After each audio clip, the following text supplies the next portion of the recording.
Bodi ya wataalam wa ununuzi na ugavi PSPTB, ambayo moja kati ya majukumu yake ni kuendesha mafunzo na mitihani ya kitaaluma katika ngazi mbalimbali. Hii leo Juni 20, 2025, mkurugenzi mtendaji wa PSPTB Godfred Mbanyi amesema bodi ya wakurugenzi imefuta matokeo ya mtahiniwa mmoja wa kituo cha TIA Mbeya kwa kuhusika na uvunjifu wa kanuni na taratibu za mitihani. Kwenye mitihani hii tulipata tukio katika kituo cha TIA Mbeya, katika taasisi ya uhasibu tawi la Mbeya. Tulipata tukio la mtahiniwa mmoja ambaye alifanya udanganyifu katika chumba cha mtihani, na msimamizi wetu kwa kweli akaweza kugundua swala hilo, na kwa taratibu zetu za ndani akaweza kuandika maelezo. Ameandika maelezo na amekiri mwenyewe kwa maandishi yake mwenyewe, na wale wote waliokuwa wamekaa pembeni yake, aliyekaa huku na huku, wote wameandika waliona nini. Kwa hiyo tuna ushahidi, yeye mwenyewe kwanza amekiri na kuomba radhi kwa maandishi, lakini wale waliokaa naye wote wameandika. Bodi ya wakurugenzi ndio inayoidhinisha haya matokeo. Kwa hiyo wamepitia leo asubuhi na wote kwa kauli moja wameridhia mtu huyu afutiwe matokeo yake, yasitangazwe na asiruhusiwe kufanya mitihani mpaka baada ya vikao vitatu vya mitihani, 3 consecutive sittings za mitihani yetu. Kwa hiyo nadhani mkurugenzi huyu anatakiwa ajiandikishe mitihani ya mwezi wangapi? 26 Novemba. Kwa hiyo hatapaswa kufanya mitihani ya bodi mpaka 26 2026, mitihani ya Novemba. Sambamba na hilo, mkurugenzi Godfred Mbanyi amewaasa wanafunzi kujiandaa vyema kipindi cha mitihani ili kuepusha changamoto. Mimi naitwa Rami Ramsey. Hii ni Ngasa TV. Mitihani ni maandalizi.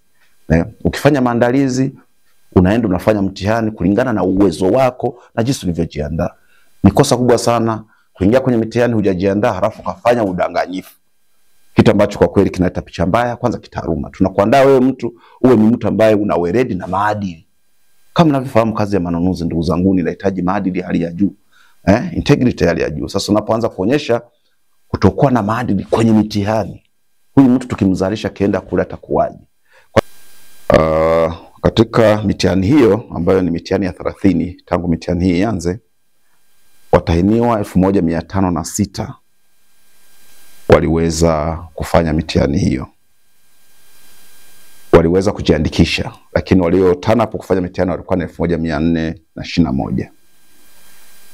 Na katika matokeo yanaonyesha kwamba watahiniwa 680 kati ya watahiniwa 1421 wameweza kufaulu moja kwa moja, na watahiniwa 610 watakuwa na mitihani ya marudio.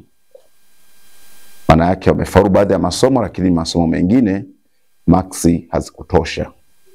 Kwa hiyo watapewa nafasi nyingine ya kurudia katika mitihani itakayofanyika mwezi Novemba mwaka huu.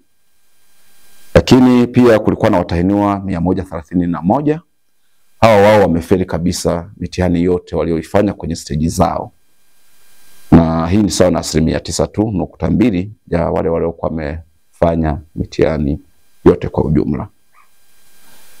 Katika mitihani ile yapo masomo ambayo watahiniwa waliweza kuyamudu vizuri, na